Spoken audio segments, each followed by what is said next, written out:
Hello, bienvenue sur cette chaîne pour parler de mon voyage en Australie, ce que j'ai pu vivre et découvrir sur place, des choses que j'aurais aimé savoir avant de partir et que je vais essayer de vous donner en espérant que ça puisse vous être utile.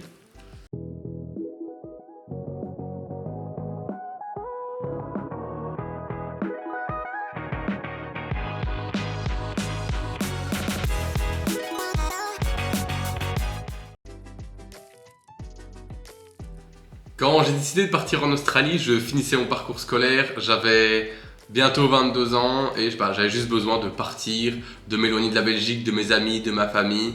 Et du coup, j'avais pris cette décision de manière très spontanée. Et voilà, je suis parti en quelques semaines. Pour partir en Australie, je ne me suis pas particulièrement préparé. J'avais très peu de temps devant moi, donc je suis passé par un tour opérateur qui ont fait le plus gros du travail, si pas tout. C'est-à-dire qu'ils ont fait le côté administratif, la demande de visa, les comptes bancaires et même les connexions pour se rendre en ville une fois à l'arrivée. Donc moi, je ne me suis pas préparé.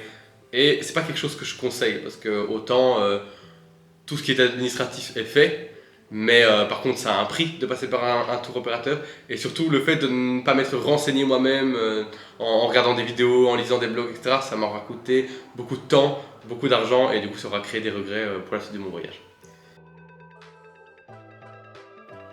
Mes débuts en Australie étaient un peu hasardeux, c'est-à-dire que je suis arrivé dans un pays où je parlais mal la langue. Il m'a fallu beaucoup de temps pour me rendre compte que c'était pas tellement un problème parce qu'on n'a pas besoin d'énormément pour se retrouver dans une ville. J'ai atterri à Brisbane et autant c'est une grande ville, autant le centre-ville est très clair. J'ai pas eu de mal à trouver ma banque, j'ai pas eu de mal à trouver les opérateurs téléphoniques qui m'ont donné ma carte. Et on rencontre facilement d'autres backpackers parce que finalement les seuls endroits normalement que vous pourrez vous payer et dans lesquels vous allez vous retrouver, c'est les hostels, donc c'est les auberges de jeunesse. Et là, tu croiseras plein de personnes, des francophones, mais pas que. Et donc, si tu as besoin d'un peu de repères, un peu de quelque chose de plus familier, ben c'est là-bas que tu en trouveras. Après Brisbane en tant que tel, moi c'est pas une ville que je conseille comme début. Je trouve qu'il y a de meilleures villes pour commencer à se diriger en premier vers les fermes, des boulots plus simples qui te demanderont peut-être moins d'anglais, un moins bon anglais. Et, euh, et en plus, bah, du coup, l'avantage c'est qu'une fois que tu as fait ce que tu avais à faire, les vols internes pour aller dans une autre ville en Australie, c'est jamais très cher. Donc tu as vraiment la possibilité de bouger où tu veux. En début de voyage, les rencontres avec les personnes, ben, dans mon cas, ça a souvent été avec les autres francophones parce que c'était plus facile pour moi. J'avais toujours peur d'être mal compris en anglais et donc d'avoir des discussions qui servent à rien avec d'autres personnes. Et en fait, c'est normal. Moi, je regrette pas forcément de l'avoir fait parce que c'est utile, c'est nécessaire dans un premier temps. Mais par contre, j'engage tout le monde à ne pas rester bloqué là-dessus parce que vous allez croiser plein d'autres nationalités, plein d'autres cultures. Et ce serait dommage un jour de se retourner et juste se dire, mais en fait, je suis parti à l'autre bout du monde et j'ai juste parlé français avec d'autres personnes qui parlent français. Et j'ai raté tout un pan du voyage. Et en plus, c'est l'occasion, en parlant avec d'autres personnes en anglais, que ce soit des francophones ou d'autres personnes, c'est que vous allez parler un anglais plus simple et petit à petit vous allez vous améliorer parce que vous commencez avec des petites paroles que vous avez appris en cours, vous allez apprendre des mots de l'un, des mots de l'autre et vous allez petit à petit améliorer votre anglais sans même vous en rendre compte. Pour faire des rencontres en Australie, je crois que finalement le plus simple c'est pas via les soirées. Quand j'étais à Brisbane, je sais que dans l'hostel où j'étais, il y avait une boîte de nuit où il y a beaucoup de backpackers qui se retrouvaient. Mais moi j'ai été assez vite à Cairns et donc c'est plutôt là que mon expérience de rencontre a été vécue. Parce qu'il y a beaucoup du côté de Cairns de soirées où tu payes 2 dollars et tu as un peu à manger, tu as à boire à volonté. Et en fait, tu as des gens de tous les hostels différents qui se retrouvent là-bas et donc tu vas pouvoir rencontrer plein de personnes différentes. Sinon, globalement, en dehors de ça, moi je trouve que c'est surtout à travers le travail que vous trouverez. Vous allez rencontrer plein de personnes avec qui vous allez vous lever tôt le matin, avec qui vous allez rentrer tard, avec qui vous allez faire vos courses. Et donc cela, pour moi, c'est les meilleures rencontres. Pour trouver du travail, vous avez l'embarras du choix. Je vais d'abord vous parler de mon tour opérateur par lequel je suis passé. Ça va me permettre de lier ça à un canal de recherche que beaucoup de backpackers utilisent, c'est Gumtree. C'est-à-dire que mon tour opérateur, quand ils se sont vendus à moi, ils ont dit on va te mettre une plateforme qui va t'aider à trouver du travail. La vérité, c'est que cette plateforme, c'est juste des liens hypertextes, un tri mais vraiment sommaire de Gumtree. Et Gumtree, c'est une application, c'est un site internet que les backpackers utilisent pour trouver tout type d'annonces. Ça peut être des restaurants, mais ça peut être des choses très bizarres. Petite anecdote quand même pour vous mettre le contexte, hein, pour que vous réalisiez que ça peut être vraiment chelou. Je suis tombé sur une annonce d'un homme qui me propose d'entrer dans sa voiture, vous voyez le genre, et de boire du soda à côté de lui, etc. et de rôter. Pas bien méchant, mais moi je considère que c'est quand même assez risqué, mais c'est juste pour vous montrer qu'on trouve de tout sur Gumtree. Gumtree, c'est un très bon outil, mais c'est un outil qui est très compliqué parce qu'il y a tellement de choix. Et c'est compliqué, il y a beaucoup de moments où on ne reçoit juste pas de réponse. Je le conseille pas spécialement, mais si vous avez du temps, c'est l'occasion d'utiliser Gumtree. Sinon, le plus simple quand vous êtes en ville, ça va être vous vous baladez en ville et vous passez devant un restaurant. Eh bien, vous rentrez, vous demandez s'ils ont besoin d'un serveur, si vous ont besoin de quelqu'un à la plonge ou n'importe quoi. Ils vous diront peut-être que oui, peut-être que non, ils vous demanderont peut-être votre numéro. Et si c'est le cas, en fait, potentiellement ils vont vous rappeler. Ça s'est passé avec moi, j'ai pas travaillé souvent dans un restaurant, mais ça m'a permis à un moment de payer mon loyer. En une soirée, on paye une semaine de loyer par exemple. Donc vraiment, ça va vraiment d'amortir les dépenses quand on n'a pas de boulot. Ce que j'ai pu faire avec d'autres personnes, c'était louer une voiture et faire le tour des fermes aux alentours. Si vous avez la tchatch ou vraiment une plus-value ou de la chance, ça peut fonctionner. Le problème, c'est qu'il y a beaucoup de ces fermes qui travaillent en association avec des working hostels.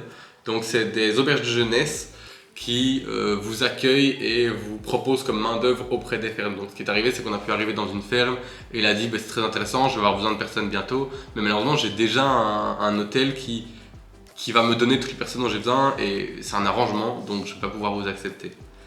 Et donc finalement, on en passe on en arrive à ce point-ci qui est que mon vecteur principal, celui qui m'a le plus servi, ça a été de passer par ces working hostels et donc juste vous êtes logé à un endroit, vous payez un loyer en fonction du nombre d'heures que vous allez prester. C'est un peu ennuyeux, mais disons que ça a du sens. Si vous faites peu d'heures, vous allez payer un loyer quand même plutôt faible. Si vous faites beaucoup d'heures, vous allez payer un loyer plus fort. Mais malgré tout, ça reste plus rentable de faire beaucoup d'heures si votre envie c'est de charbonner. Le service qu'il y a derrière, c'est qu'on vous trouve le travail aussi en fonction des saisons. C'est-à-dire qu'à un moment, il y a les mangues. Quand les mangues sont finies, on va vous envoyer aux oignons. C'est juste un exemple. Et aussi, par exemple, j'ai déjà été malade pendant que j'étais en ferme et j'ai juste pu m'arrêter et ils ont mis quelqu'un d'autre au travail, ça a pénalisé personne. J'ai également un jour été dans une ferme où on m'a vraiment traité comme de la et vu que c'était pas la première ferme où j'allais, je savais que c'était pas normal d'être traité comme ça sous prétexte que j'étais pas assez efficace, etc. On m'a vraiment mal parlé. Du coup, je me suis dit, je ne vais pas rester dans cette ferme. J'ai dit à la personne qui s'occupait de nous dispatcher, pour pas te mettre dans l'embarras, je retourne y travailler demain, mais à partir de ce moment-là, j'irai plus. Donc il faudrait me trouver un autre travail, et c'est ce qui a été fait. Donc ça a été vraiment, ça a été très positif, parce que je ne considère pas être parti en Australie pour subir mon boulot, et en plus, pour certains d'entre nous, c'est nos premiers boulots, on n'a vraiment pas envie de vivre ça. Et donc voilà, ces working hostels, ça peut être cher, mais ça a un vrai intérêt. Il y a un vrai service qui est proposé. Et j'ai envie d'ajouter pour finir, que ce soit dans votre travail de ferme ou que ce soit même en postulant dans un restaurant, votre CV, votre lettre de motivation ne vous servent à rien. Tout ce que les personnes ont besoin de voir, c'est que vous osez parler, vous exprimer et que vous allez vous comprendre un minimum. Vous n'avez pas besoin d'être un très bon anglais en termes de parler. Et vous n'avez pas besoin d'avoir un CV incroyable, loin de là. Par contre, dans les fermes, si vous avez de l'expérience avec des appareils pour soulever des charges, j'ai oublié comment ça s'appelle, mais des appareils de chantier, on va dire, c'est souvent une plus-value, ça vous permet d'avoir un travail mieux payé, plus posé, ils vont vous garder potentiellement plus longtemps parce qu'ils auront besoin de vous après la saison. Donc ça, c'est vraiment, si vous avez ceci dans vos bagages, profitez-en, amour. Quand j'étais en ville, il y a aussi beaucoup de personnes qui ont fait Deliveroo. Ils ont acheté un vélo, ils se sont inscrits sur l'application et ils faisaient ça les soirées, ça leur rapportait beaucoup d'argent. Donc ça reste aussi une solution si vous êtes déjà familier avec ce genre de boulot qu'on peut retrouver en France et en Belgique par exemple. Eh bien voilà, ça peut être quelque chose qui ne vous sort pas de votre zone de confort et vous savez dans quoi vous vous lancez. Et pour finir, Il y a la wildcard. La wildcard, elle va vous permettre de travailler dans le bâtiment, derrière un bar, derrière en signalisation par exemple. C'est des boulots qui sont généralement mieux payés qu'en ferme, mais ça va vous demander d'étudier et de passer un examen. Et ça, c'est quelque chose que je ne savais pas avant d'arriver à Cairns, et c'est très dommage parce que j'ai passé beaucoup de temps à faire ça. Et j'avais beaucoup de temps à tuer avant quand j'étais à Brisbane, donc si j'avais eu l'information plus tôt, j'aurais pu compléter la wildcard dès mes premiers jours. Eh bien, ça dépend, il y a vraiment beaucoup de travail de ferme différents. Il y a les bananes, il y a les pommes de terre, il y a les oignons, il y a les mangues, enfin vraiment il y en a plein et j'en oublie des tonnes. Mais il y en a qui sont connus pour être plus difficiles que d'autres, il y en a qui sont connus pour avoir certains problèmes que d'autres n'ont pas. Moi, le travail où j'avais eu du mal, dont j'ai parlé la dernière fois, c'était les litchis. C'est beaucoup de petits fruits à ramasser, donc c'est long, c'est chiant et je sais pas, ils attendent une productivité peut-être qu'on n'attend pas dans d'autres boulots. J'ai eu le travail dans les mangues où moi j'ai eu un problème parce qu'il y a une allergie que beaucoup de personnes développent au contact des mangues à cause d'un produit qu'il y a dessus. Et ça va vraiment vous empêcher de travailler le jour où vous êtes en mangue et vous déclenchez cette allergie, généralement vous n'y retournerez pas. Moi j'ai été dans un mauvais état, j'ai vu d'autres personnes dans des états très mauvais aussi. Donc il y a beaucoup de personnes que ça finit par stopper à un moment ou à un autre, mais le seul moyen de savoir si vous êtes allergique ou pas finalement c'est d'y aller à un moment ou à un autre. Il y a un travail qui est connu dans les fermes pour être particulièrement difficile, c'est les bananes. Non seulement c'est très physique, mais je crois qu'il y a aussi cette petite peur des araignées bananes. Je sais pas si c'était vraiment quelque chose qui avait en continu et une vraie frayeur, mais en tout cas on en parle donc potentiellement ça peut être un problème et ça peut vous freiner. Mais c'est très physique les bananes. Sinon, j'ai pu faire les citrouilles où c'était assez sympa. C'était dans une plus petite ferme. J'ai fait les citrons verts où tu passes ta journée dans des petits arbres à juste ramasser les citrons. Tu dois juste faire attention que c'est de la bonne taille. Tu remplis tes seaux, tu vas les ramener. C'est des journées un peu longues, mais par contre, vous pouvez avoir de la musique dans les oreilles, des podcasts, tout ce que vous voulez. On vous ennuie pas trop à ce niveau-là tant que vous travaillez bien. Le coût de la vie en Australie est plutôt élevé. Après, je pense qu'en fonction de vos envies en tant que voyageur, soit si vous avez envie d'économiser, vous êtes venu en Australie pour vous faire de l'argent, en effet, je pense qu'il va falloir décider de consommer moins, de regarder à ce que vous allez prendre comme aliment, plutôt vous diriger vers beaucoup de légumes, moins de viande, moins de produits laitiers comme du fromage, c'est pas vraiment quelque chose de local. Mais par contre, à l'inverse, si vous êtes juste venu en Australie pour kiffer et dépenser ce que vous gagnez, selon moi, vous n'avez aucun problème ni à payer votre loyer, ni à payer votre téléphone portable, ni à payer votre nourriture.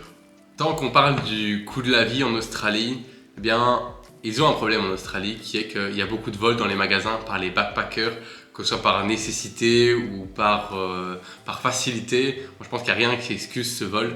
Et malheureusement, le nom qu'ils ont donné à ça, c'est le French Shopping. Donc vous constaterez qu'on se tape quand même une mauvaise réputation.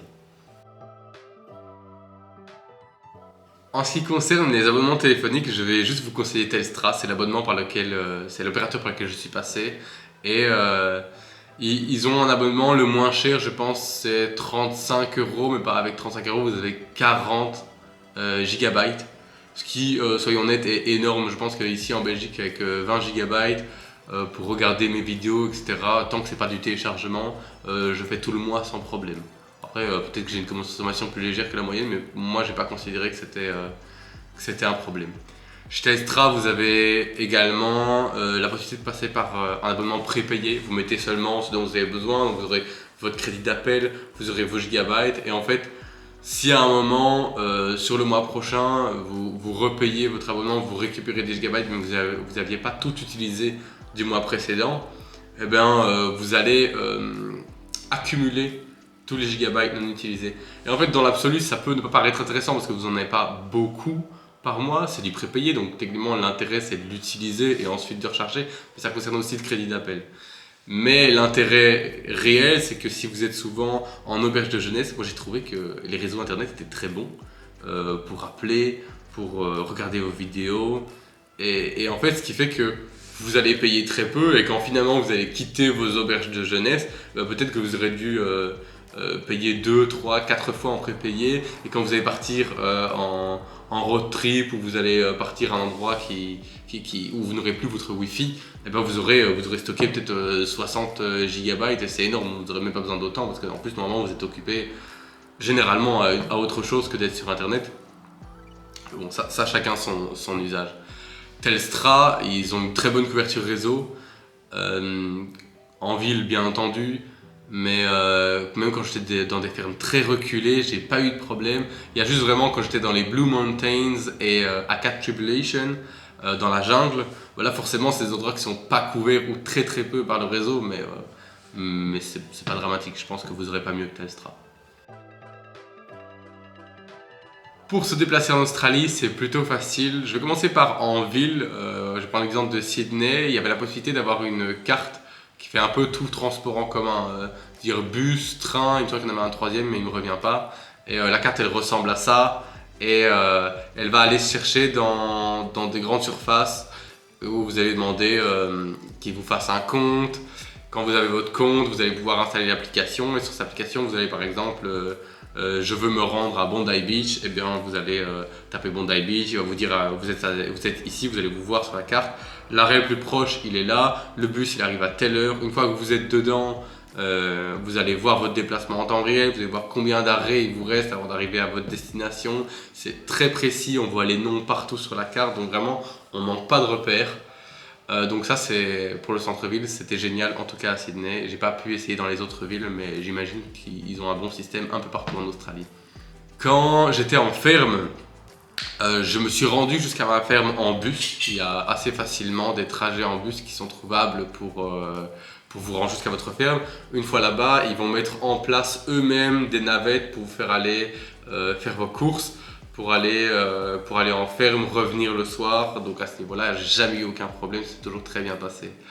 Il y a la voiture de location qui, en tant que Belge et en tant que Français, je pense, on ne nous demande pas d'avoir une traduction de notre permis en permis international. On peut juste louer avec notre permis normal. Donc ça, c'est pratique. Au moment où vous n'avez pas besoin d'y penser. Petite note que vous avez bien entendu l'inversion, on roule à gauche et on a le volant à droite. Ça va créer quelques situations cocasses peut-être au début, mais on s'y habitue très vite, pensez juste à faire un peu attention. Et pour finir, il y a l'avion, d'une ville à l'autre en vol interne, c'est pas très cher, en tout cas pas dans mes souvenirs, donc c'est une bonne possibilité pour aller jusqu'à l'autre bout de l'Australie si vous en avez envie. Eh bien, en Australie, il y a toutes sortes d'animaux et bien sûr, il y en a des très dangereux. Mais par contre, pendant ma séance d'accueil que j'ai eue en arrivant à Brisbane, on m'a précisé que globalement, les accidents avec les animaux, même les plus dangereux, il y en avait très peu et que c'était pas du tout un motif pour ne pas venir en Australie ou craindre la faune. Si vous avez des animaux que vous connaissez pas, vous allez juste pas les toucher. Moi, j'en ai vu toutes sortes, entre les très gentils comme les kangourous et par exemple les serpents, j'ai vu des cafards, j'ai vu un énorme crapaud où on m'a dit n'y touche pas sinon t'es mort. Mais sinon, moi j'ai pas eu de problème avec les animaux, je pense qu'il y a vraiment moyen de les éviter facilement. Faut savoir, moi il y a deux choses qui me viennent en particulier. La première, c'est d'un point de vue social, il faut vraiment oser parler, il faut oser aller vers les gens. Je parlais des restaurants, etc. En fait, vous allez rien perdre, vous risquez rien à demander des choses, vous risquez rien à parler. Et donc ça c'est vraiment, il faut oser. Et sinon, moi mon travail, ça a été principalement du travail de ferme. Et disons que dans cette optique, c'est important de s'informer sur à quelle période il est intéressant d'être où par rapport à quel fruit ou quel légume est cueilli ou est traité à ce moment-là. Donc forcément je ne connais pas les fruits et les légumes par cœur, mais c'est des informations faciles à trouver. Et informez-vous avant de partir, ça vous fera gagner du temps et ça vous donnera une idée de où vous voulez être à quel moment. Alors qu'est-ce que l'Australie ça m'a apporté? Premièrement ça m'aura apporté le côté linguistique, j'aurais amélioré mon anglais et à l'heure actuelle c'est quelque chose qui me fait énormément plaisir. J'ai découvert plein d'autres cultures, j'ai rencontré plein de personnes, j'ai pris en indépendance, j'espère que j'ai pris confiance en moi. J'ai passé pas mal de temps seul, je crois que c'est quelque chose qui fait du bien aussi parfois quand on revient de notre vie familiale, de notre vie à l'école et en fait passer un peu de temps avec soi-même c'est génial. Et aussi toutes les personnes qu'on rencontre parfois on passe aussi beaucoup de temps avec d'autres gens, avec des petites familles comme ça avec qui on passe le nouvel an, avec qui on passe Noël. Et vraiment c'est une expérience que je regrette pour rien au monde et j'espère que j'aurai l'occasion de faire quelque chose de similaire à un moment. Mes regrets en Australie, c'est principalement mon manque de préparation pour mon départ. Parce que voilà, ça a été une décision hâtive prise en quelques semaines. Mais globalement, je suis quelqu'un de très mal organisé et ça s'est ressenti sur mon voyage dans sa globalité. Et globalement, ça crée des regrets. Également, bien, j'avais l'occasion de rester longtemps en Australie, d'en faire tout le tour. Et finalement, je suis rentré sans avoir pris la peine de me dire, mais en fait, qu'est-ce que j'ai envie de voir pendant que je suis en Australie? Qu'est-ce qu'il y a à voir? Qu'est-ce qu'il y a à ne pas rater? En fait, maintenant, avec du recul, je me dis, mais j'ai passé tellement de temps là-bas, j'avais l'occasion de voir plein de choses et je me suis contenté de travailler et de rentrer sans passer par tout ce qui en valait la peine. Ça, c'est un gros regret. Le retour d'Australie, il se passe différemment pour tout le monde. Il y en a qui sont contraints de repartir parce qu'ils n'ont pas pu renouveler leur visa une deuxième ou une troisième fois. Et il y en a d'autres qui, comme moi, vont décider d'eux-mêmes de rentrer chez eux parce que j'avais des projets qui m'attendaient chez moi, j'avais quelqu'un que j'avais vraiment envie de retrouver. Et en fait, c'est tout ce que je peux vous conseiller avant de repartir, que ce soit contraint ou que ce soit volontaire. Posez-vous la question de pourquoi je veux rentrer chez moi. Et surtout, si j'y suis contraint, il faut que je trouve quelque chose qui me donne une raison de rentrer. Je vais peut-être commencer à travailler pour prévoir de futurs voyages, ou alors je vais juste retrouver mes amis, je vais reprendre des études, peu importe. Il y a mille et un projets, mais il faut que celui qui vous donne envie, de rentrer et de ne pas subir ce retour à la maison. J'espère que cette vidéo vous aura plu ou qu'elle aura pu vous être utile. Si vous avez la moindre remarque à faire, n'hésitez pas à le mettre en commentaire. Ça enrichira la vidéo. Et si vous avez la moindre question, n'hésitez pas à le partager. Je ferai de mon mieux pour y répondre. Et on se voit dans une prochaine vidéo. Salut. Ça enrichira la vidéo. Oh, oh la boulette.